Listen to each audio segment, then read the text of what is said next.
Bonjour, je m'appelle Anne-Marie Antonietti, je suis ce qu'on appelle Bat Noir, j'expliquerai ce que c'est, Bat Noir, et j'habite en Israël et je viens de créer un blog des Bnei Noar d'Israël qui s'appelle Bnei Noar, la réparation des nations. Bat Noar c'est le féminin, Bnei Noar c'est le pluriel et j'expliquerai par la suite ce que c'est Bnei Noar. Mais d'abord je vais dire qui je suis et dire mon itinéraire, comment je suis arrivée jusque-là. Je suis corse, d'abord, très important pour moi. Je suis d'arrière-plan chrétien, puisque ma famille est catholique, et moi j'ai été évangélique, protestante évangélique, durant 25 ou 30 ans, et très engagée d'ailleurs dans le milieu évangélique. Et jusqu'à il y a 7 mois, donc il y a 7 mois est arrivé quelque chose, une rupture dans ma vie, quelque chose donc très important. Et qu'est-ce que c'est ce très important qui est arrivé dans ma vie? J'ai été invitée pour la première fois de ma vie à 58 ans à un cours de Torah. Et moi qui n'avais jamais entendu un cours de Torah, il faut préciser que nous les évangéliques, on lit la Bible on s'efforce de lire la Bible tous les jours, on est enseigné par des études bibliques, on a des messages sur la Bible. Et je pensais toujours que quand je lisais la Bible, en fait, je la comprenais, que je comprenais le texte, et surtout surtout aussi que j'étais enseignée par des personnes qui étaient capables d'approfondir pour moi le sens et de me permettre de mieux comprendre le sens de la Bible. Et tout d'un coup, en entendant ce cours de Torah, j'ai réalisé que je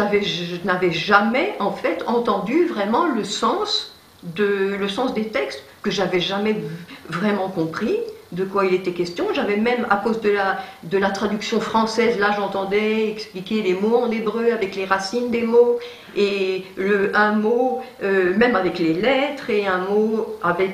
qui est employé dans d'autres livres de la Torah, et donc je me suis aperçue que la traduction française, en fait, ne trahit complètement le sens du texte, et que moi j'avais jamais vraiment compris le texte. Et que d'ailleurs je voyais bien la différence avec ceux qui m'ont enseigné avant, c'est la première fois que j'entendais cette profondeur infinie qu'il pouvait y avoir dans les textes, et cette sagesse et cette connaissance, c'est très important, mais surtout que c'était une source de vie. C'est ça que je ressentais pendant les cours. C'était des torrents et des torrents d'eau vive, parce qu'après j'ai continué à venir aux cours, même j'ai entendu les cours sur internet, donc chaque fois que j'avais un moment, j'écoutais les cours, et c'était des torrents d'eau vive qui m'irriguaient à l'intérieur, et ça, en lisant les textes ou en entendant les explications auparavant, j'avais jamais vécu quelque chose comme ça. Et surtout, donc c'était pas des connaissances, c'était une expérience très très très profonde de vivification intérieure, et ce que j'entendais a commencé à faire un travail très très très important en moi, ce que j'entendais en plus pas seulement de la Torah écrite, mais de la Torah orale, dont moi j'avais entendu dire, la Torah orale, c'est des rabbins, ce sont des hommes. Bien sûr, la Torah écrite, ça c'est Dieu, c'est inspiré par Dieu, on ne peut pas remettre en cause que ça agit dans nos vies, c'est la parole de Dieu, il faut la respecter. Mais les rabbins, c'est des hommes, c'est complètement humain, et j'avais toujours entendu dire, bien sûr, la Kabbale, le Zohar, ça c'est secret. Donc dans le monde chrétien, évangélique, on sait ce que ça veut dire, c'est secret, ça veut dire c'est interdit, c'est diabolique, voilà, c'est diabolique, c'est satanique, c'est interdit, c'est très dangereux, il ne faut surtout pas y toucher. Et moi j'entendais le Rav expliquer un chapitre, ou enfin une paracha, un verset d'un livre de la Torah, qui éclairé par d'autres livres de la Torah, et puis par ce qu'avait dit un maître d'Israël, et puis un autre un maître d'Israël, et un autre, et tout ça, moi ce qui me frappait au fil des cours, c'était la cohérence que ça avait, et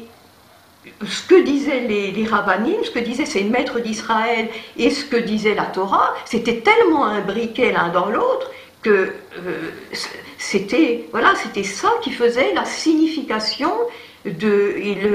le sens profond que moi je découvrais dans les textes. C'était cet éclairage de l'un par l'autre et a été comme un saut pour moi dans ma vie que c'était la vérité, ce que j'entendais, c'est le travail, ce que je disais tout à l'heure, le travail que ça a commencé à faire en moi, mais tellement profond que rien, en 58 ans de vie chrétienne ou d'autres, personne, rien n'a jamais pu faire ce travail en moi, que les souffrances les plus profondes de ma vie, de l'aube de ma vie, de ma naissance, et ont ressorti et ont guéri. Enfin, je me suis aperçue en fait que j'étais enfermée toute ma vie, sans que personne ne m'ait jamais délivrée, dans un tombeau de terreur des autres, de terreur d'être rejetée à cause de choses que j'ai vécues.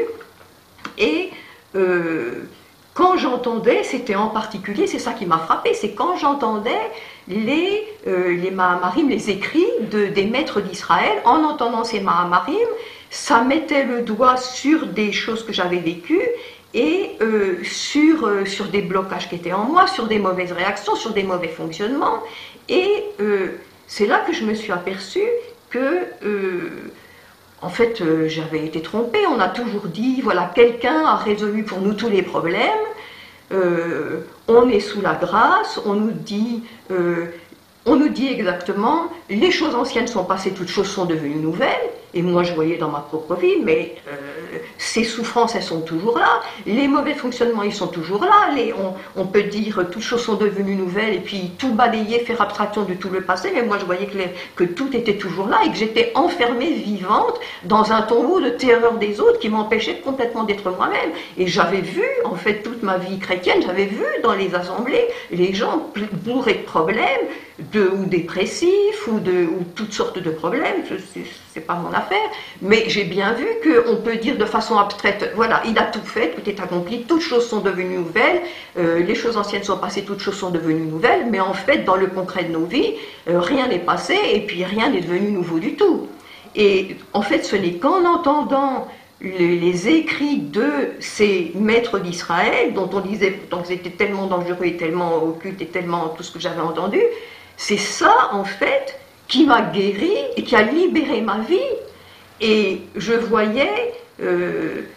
au fil des cours vraiment que Dieu mettait, enfin moi j'ai vécu comme ça, que c'est Dieu au travers de ce que j'entendais, qui mettait le doigt sur une relation qui était rompue dans ma vie et que j'avais laissé se rompre, et puis en fait quelqu'un à qui je devais demander pardon, et des personnes qui m'avaient insulté, qui m'avaient ces derniers mois, pendant des mois et des mois, quelqu'un qui m'avait très très mal parlé, insulté, et moi j'avais toujours été enseignée, c'est vrai, dans les assemblées, on me disait oh, telle personne est violente, telle personne m'agresse, voilà, c'est ça qu'on disait, telle personne m'agresse, quoi, c'est des personnes qui sont diaboliques, il y a des puissances c'est des démons, c'est des puissances sataniques, je me mets sous la protection du sang et surtout, je prends du recul par rapport à ces personnes. Et c'est comme ça qu'en fait, moi j'avais été enseignée à réagir, prendre du recul, et je me suis aperçue que tout un tas de relations et de choses dans ma vie étaient rompues, et j'avais entendu, j'ai entendu là ces derniers temps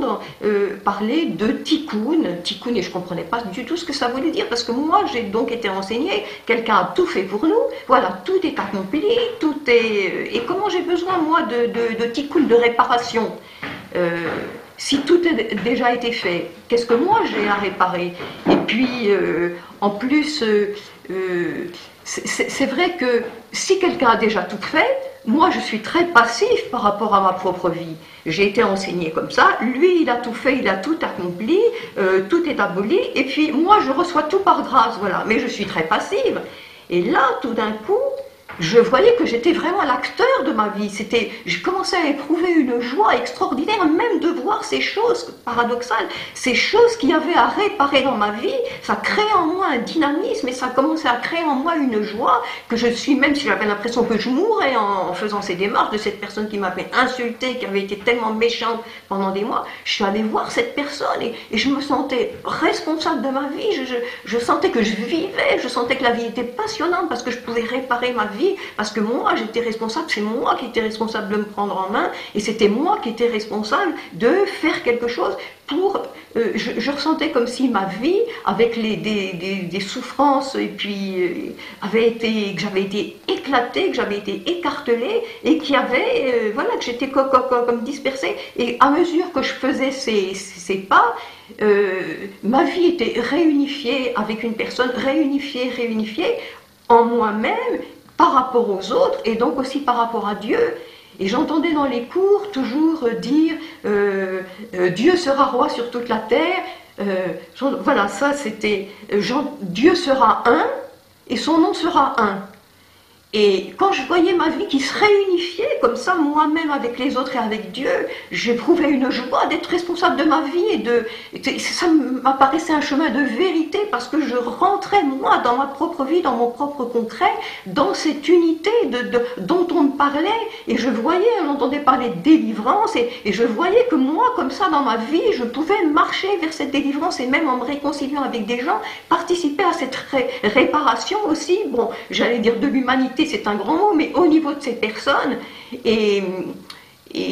en fait c'est toutes ces choses qui m'ont confirmé à l'intérieur que ce que j'entendais c'était la vérité, parce que c'était confirmé dans tout ça que j'expérimentais avec cette joie, avec cette paix, avec ma vie qui se réunifiait, et avec tout ce que ça faisait de très concret dans ma vie. Et bon, j'en ai parlé à d'autres, j'ai envoyé ces vidéos d'enseignement à d'autres, j'ai des amis donc chrétiens dans beaucoup de pays, et enfin dans plusieurs pays, et je leur ai envoyé cette vidéo. J'étais très surprise parce que ces amis me disaient mais oui, j'écoute ces vidéos, quelquefois j'écoute tous les jours ces vidéos, il y en a qui me disaient ça, j'écoute tous les jours, ou ma fille écoute tous les jours, mais je fais le tri, je prends ce qui m'intéresse, je prends ce qui me permet de préparer une prédication, qui me permet de préparer un article, et bon, le reste, ça ne correspond pas à notre doctrine, donc je laisse. Et moi, comme je disais tout à l'heure, je voyais que c'était tellement cohérent que je ne voyais pas comment on pouvait faire le tri. Si je reconnaissais que c'était la vérité, si je reconnaissais que ça faisait un tel travail dans ma vie, que c'était Dieu qui le faisait, et que c'était Dieu qui parlait dans sa parole, et puis que c'était tellement imbriqué avec ce que disaient les maîtres d'Israël, si je reconnaissais que c'était la vérité, ou je prenais tout, ou alors je me disais non, je reste sur les doctrines du passé, et puis je rejette tout. Mais je ne peux pas faire du tri. Si je veux être cohérente avec moi-même, si je veux être honnête, avec moi-même et surtout avec Dieu, qui a inspiré cette parole, je prends tout ou je prends rien du tout. Enfin, moi,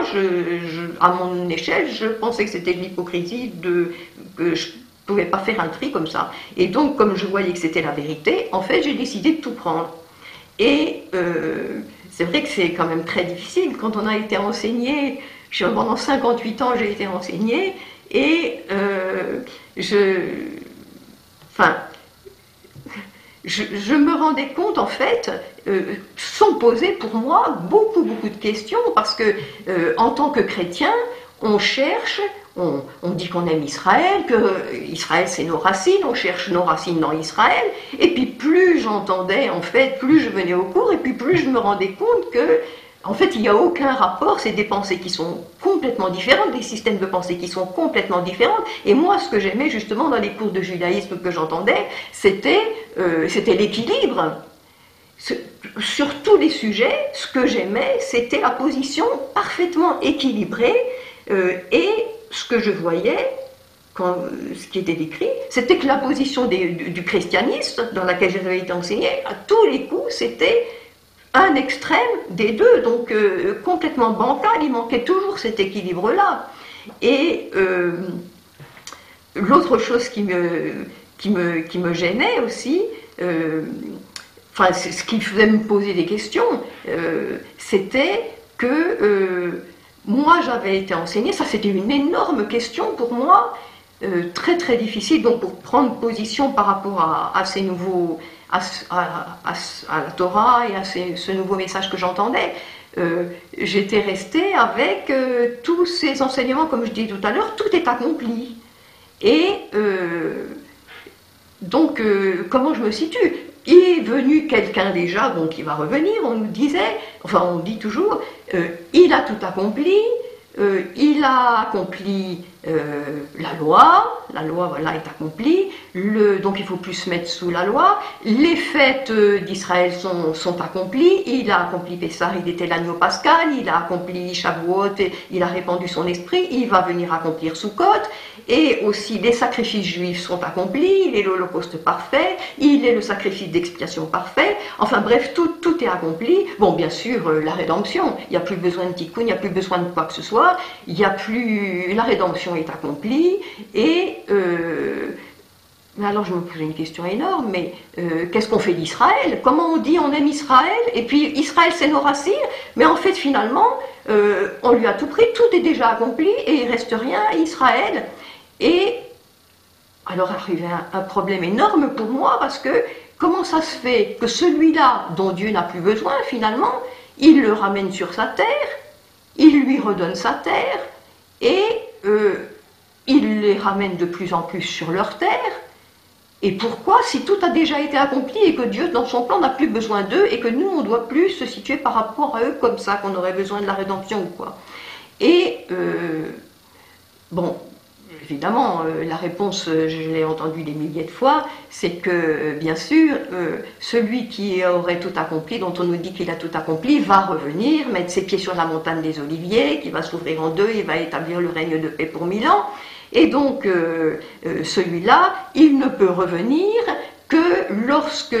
il y aura un nouveau Israël, que les Juifs seront revenus dans leur pays, et il faut qu'il soit là, donc pour que lui revienne, et puis pour qu'il le voit, ça nous est dit comme ça, ils le voient venir sur les nuées, là, ils reconnaîtront celui qu'ils ont percé, et ils pleureront sur lui comme on pleure sur un fils aîné. Donc voilà, il faut qu'il soit là. Ça je comprends, donc on soutient le retour d'Israël dans son pays, et on soutient politiquement, et d'ailleurs moi en fait, j'étais venue ici, en Israël,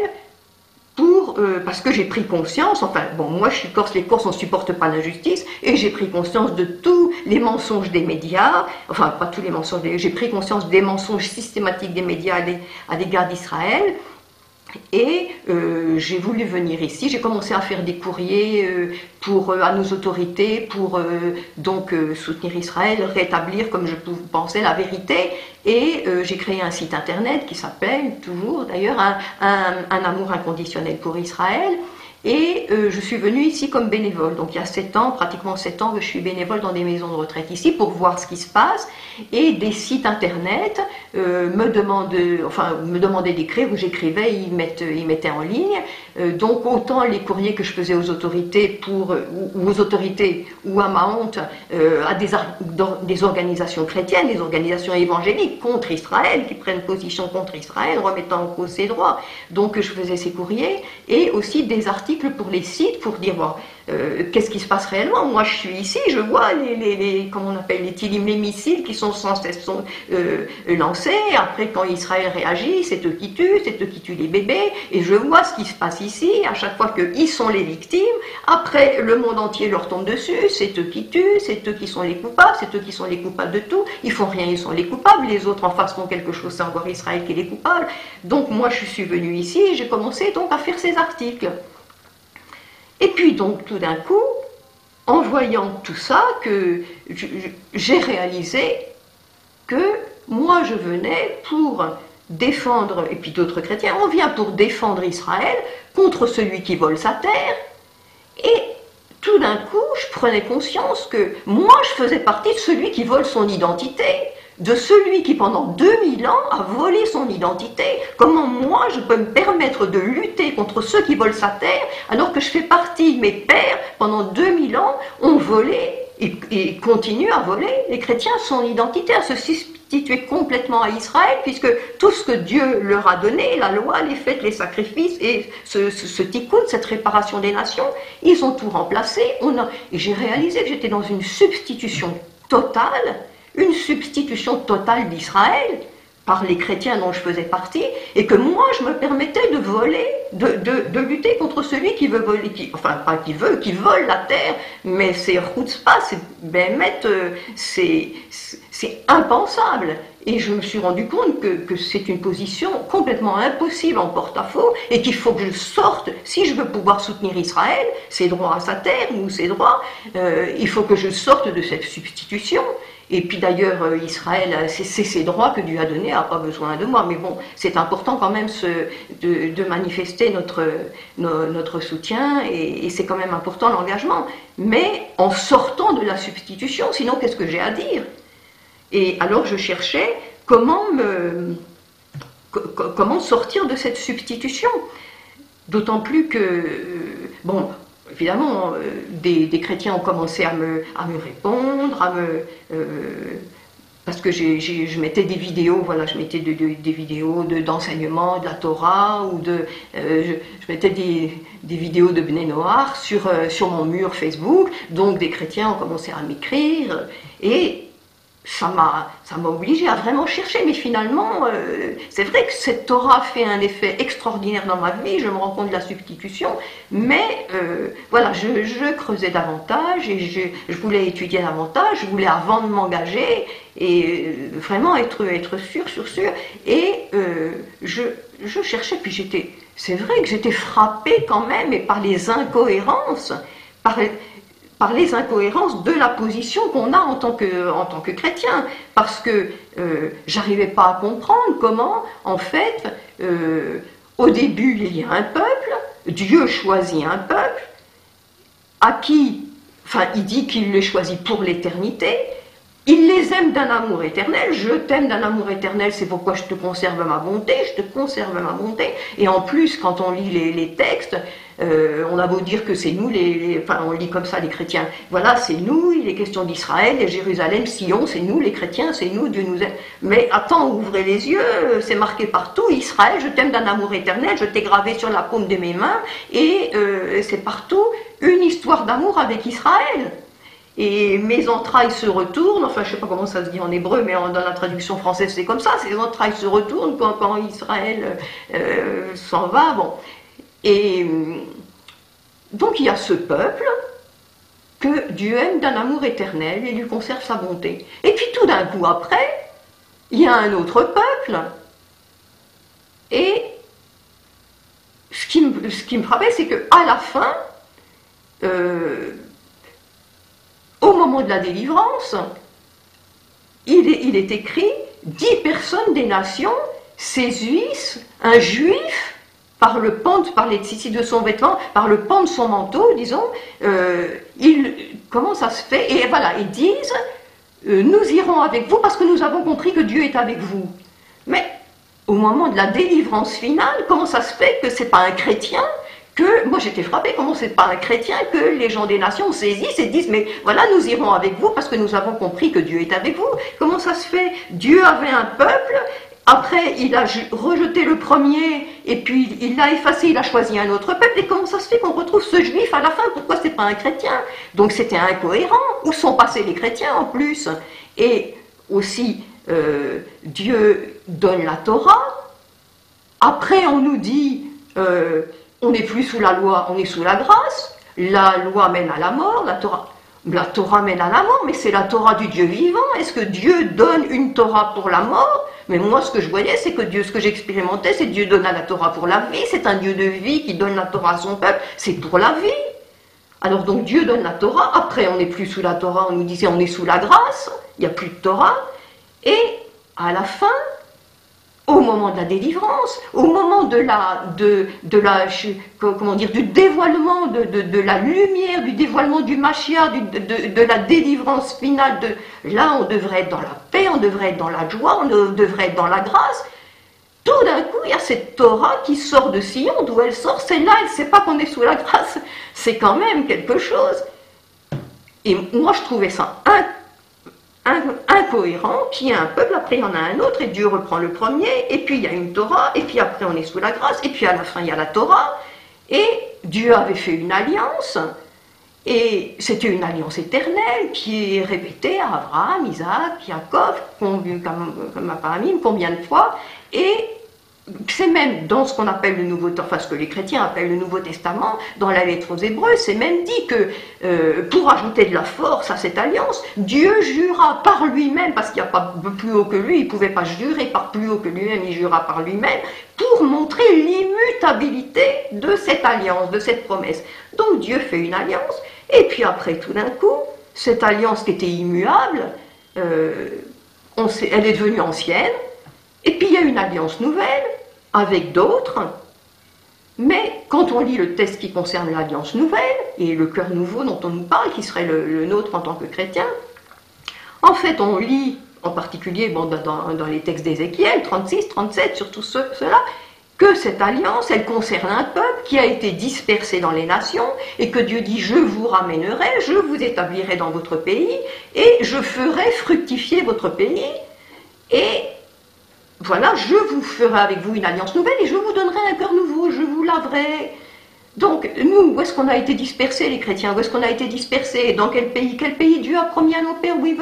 veut nous ramener? Donc, cette nouvelle alliance, elle ne concerne pas du tout des gens d'il y a 2000 ans, et elle concerne Israël quand il revient dans son pays, et que Dieu fait cette alliance nouvelle et leur donne un cœur, enfin ce renouvellement d'alliance, c'est une continuité, il leur donne un cœur nouveau quand ils sont à nouveau sur leur pays et que Dieu leur donne la prospérité comme on voit maintenant. C'est ça ce que Dieu fait. Et je m'apercevais que j'étais dans des mensonges, que j'étais dans des incohérences, que tout était incohérent. Et donc quand j'ai décidé d'adhérer à cette Torah, tout d'un coup, cette cohérence que j'avais vue dans les cours entre les maîtres d'Israël et les différents textes de la Torah, je la revoyais, voilà. Il y a eu la Torah, il y a eu ce peuple, après il a été dispersé dans les nations, mais il était toujours là. Est-ce que c'est pas des miracles que, alors que toutes les autres civilisations, les autres peuples disparaissent, ce peuple que mes pères pendant 2000 ans n'ont cessé de persécuter, de les tuer, de les écorcher vifs, de les enfermer dans les synagogues, de les faire brûler vifs, pour qu'ils abjurent ce que Dieu leur avait donné et pour qu'ils embrassent ce que moi je croyais être ma foi, enfin, si c'était une vérité, si c'était la religion de la vie, si c'était la religion de la vérité, si ça a apporté cette libération, comment il fallait tuer, massacrer des personnes pendant 2000 ans pour les obliger à croire en ça. Mais moi j'étais malade quand j'ai commencé à entendre cette histoire, et quand je voyais en plus, enfin l'histoire, quand je voyais l'histoire, j'étais malade, mais comment on peut entendre ça, ce que nos pères ont fait, et puis rester dans cette appartenance à cette religion qui avait fait des horreurs pareilles, et puis qui continue à prendre des positions contre Israël. Donc voilà, Bekitsour, moi je voulais sortir de cette appartenance,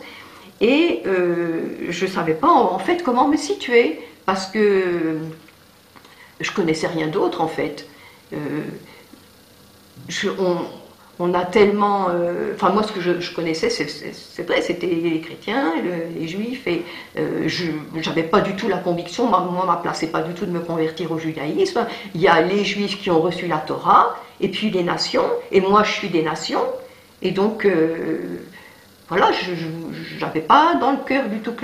la conviction que c'était ma place de me convertir. Et c'est là que, en fait, j'ai entendu parler j'ai été invitée à un congrès des Bnei Noach, un symposium des Bnei Noach à Jérusalem. Et en fait, j'ai vu, voilà, ça c'est la place des nations. On n'est dans aucune substitution. On vole rien du tout à Israël, au contraire, on donne à Israël qu'il est, on le